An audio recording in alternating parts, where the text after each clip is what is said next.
There's a shift in the concept of one size fits all or one size fits most to personalized manufacturing, where the product being made is specific to the individual consumer. Reality capture is going to aid us in understanding that individual consumer and making our designs appropriate. Recently, we worked with a client that manufactures custom masks.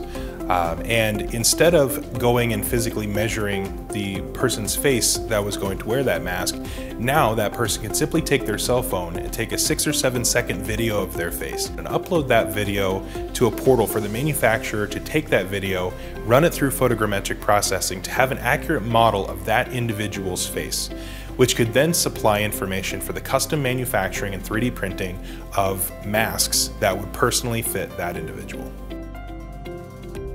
When a manufacturer can custom create their products to the clients that are going to use them, it ups their competitive advantage immensely because it enhances that relationship between the manufacturer and the consumer, making that manufacturer a single source for the products that people need.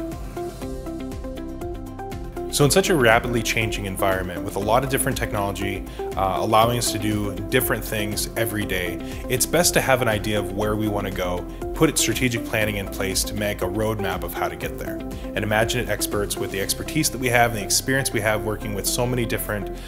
clients, we're able to help you with that roadmap.